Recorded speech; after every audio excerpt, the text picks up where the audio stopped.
สวัสดีครับผมวันนี้มาตามคำขอของ FC นะครับสวัสดีเพื่อนๆทุกคนนะครับผมคำขอของ FC นี่ให้แปลเป็นภาษาไทยให้ฟังนะครับคลิปที่ผมปล่อยไปเมื่อ 2-3 วันที่แล้วครับคลิปนั้นนี่ผมพูดเป็นภาษากะเหรี่ยงนะครับแต่วันนี้ผมจะมาแปลเป็นภาษาไทยให้เพื่อนๆได้ดูและรับชมไปพร้อมๆกันนะครับผมคือว่ามีแบบนี้นะครับที่ผมปล่อยคลิปไปเมื่อ 2-3 วันที่แล้วเป็นคลิปของบ่าวเท่ากับสาววัยทินนะครับผมที่แต่งงานกันนะครับแต่งงานแบบเรียบง่ายและมีความสุขมากๆครับดูแล้วโอ้โหมีความสุขมากๆครับผมบ่าวเท่าอายุ60 ปีนะครับผมที่รัฐกะเหรี่ยงนะครับผมแต่งงานจัดขึ้นที่รัฐกะเหรี่ยงนะครับผมบนดอยที่รัฐกะเหรี่ยงนะครับบ่าวเท่าอายุ60 ปีแล้วก็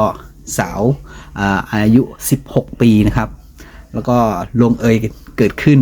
ที่บนดอยนะครับผมเป็นการแต่งงานแบบเรียบง่ายแต่ดูแล้วมีความสุขนะครับแต่วันนี้ผมจะมาบรรยายให้เป็นภาษาไทยให้ฟังนะครับผม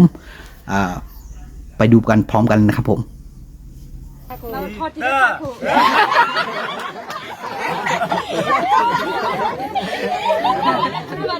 มาบ้านทักกูว่าทักกูมายังมาที่เช้าเลย哎呀，妈对啊，妹妹不见嘛，我们不记得，买了今年的康呢，这个咱能录口了。มาไม่บ่น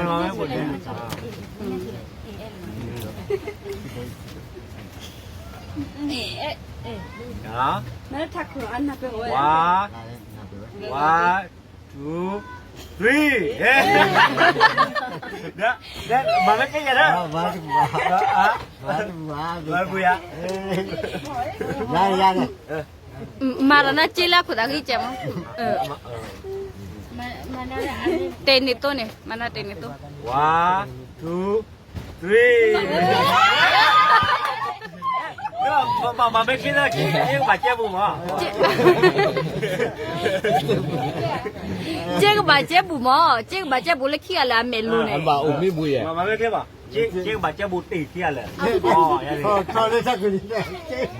เอาไว้หัวแล้วนี่นอนกันนอนกันเย้one two three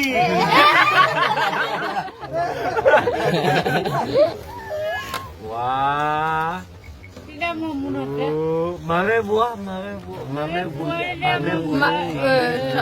ถอดน้ำไม่บัวจะพูดไม่ได้เจ็บบัวเลยว้า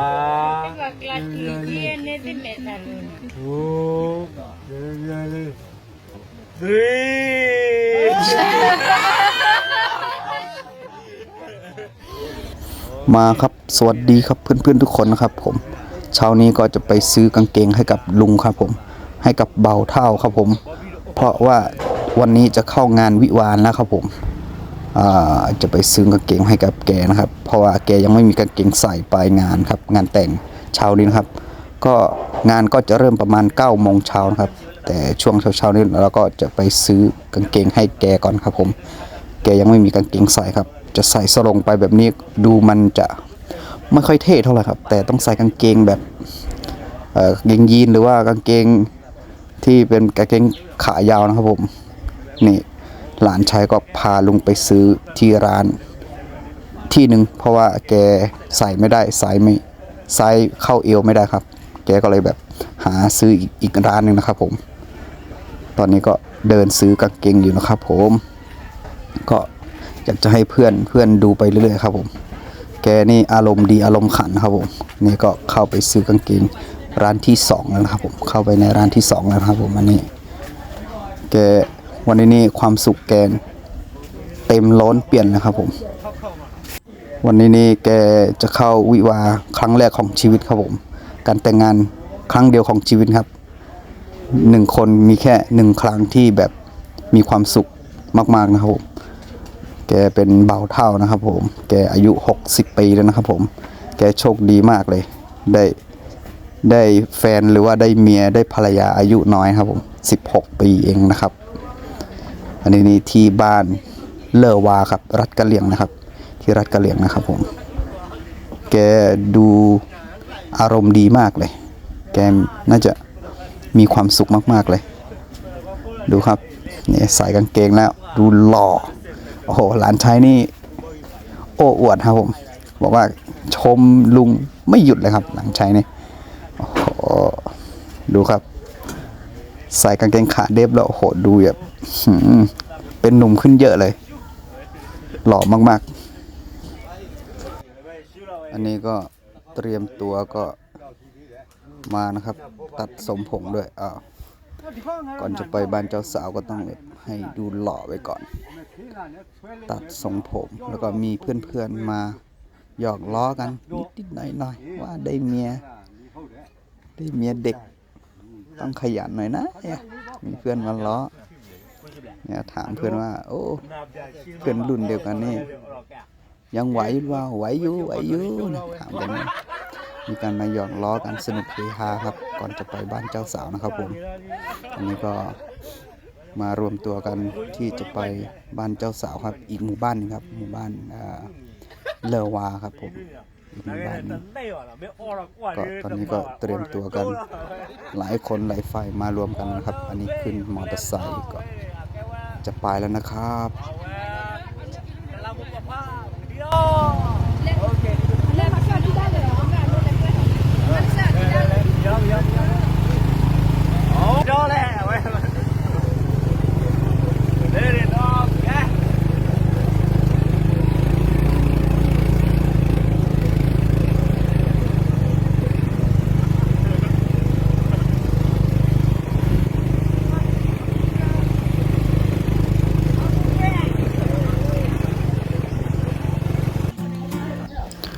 ตอนนี้ก็มาถึงหน้าหมู่บ้านแล้วครับผมอันนี้ก็จะส่ง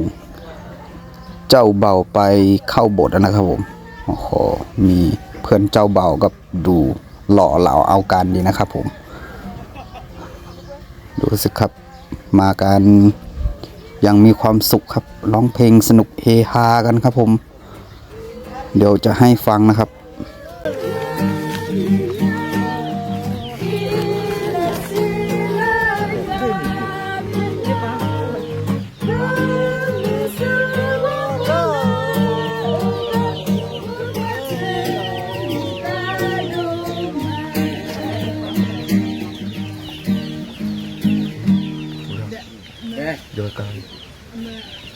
ตอนนี้ก็มาถึงโบสถ์แล้วนะครับผมอันนี้ก็รอ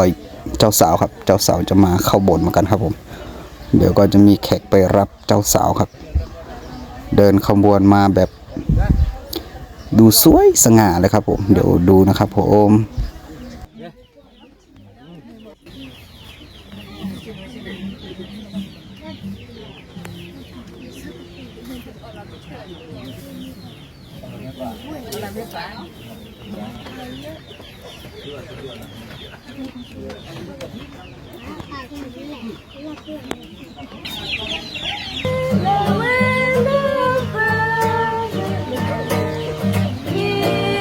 แล้วโบมือ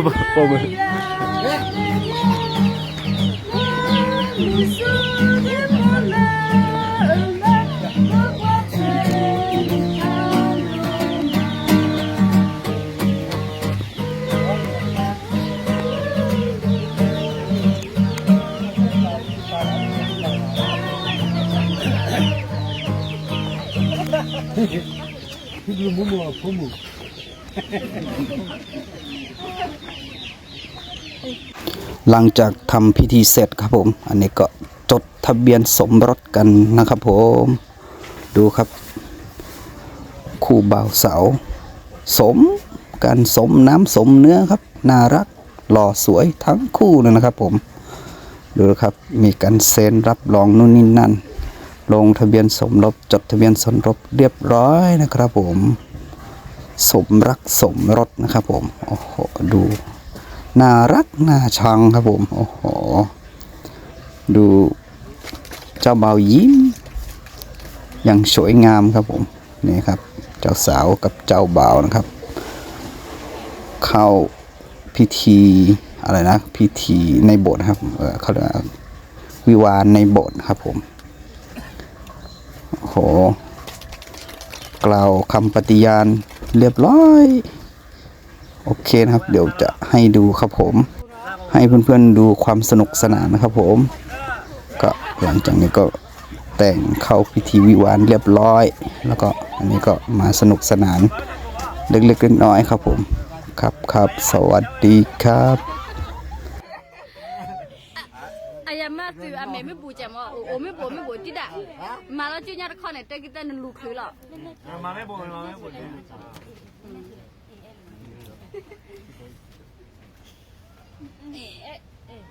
ะ na ta khlu an na pe o 1 2 3เฮ้เด้มาไม่กี่นะมาบุยะ ma ra na che la khu da ki jam te ni to ne mana te ni to 1 2 3มาไม่คิดนะคิดยังบาดเจ็บบุ๋มอ่ะ 这个把这不毛，这个把这不来看了没路呢。 มาไม่คิดป่ะยังบาดเจ็บบุ๋ติดที่อะไรอ๋ออย่างนี้ 啊喂我了，那看。เย้1 2 3ว้ามาไม่บัว他那没不，ว้า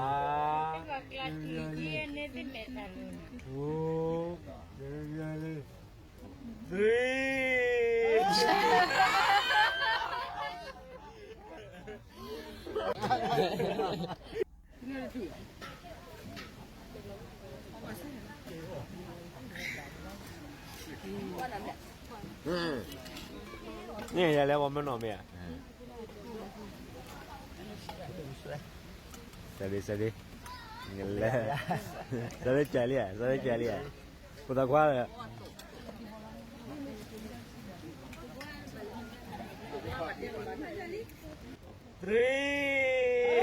3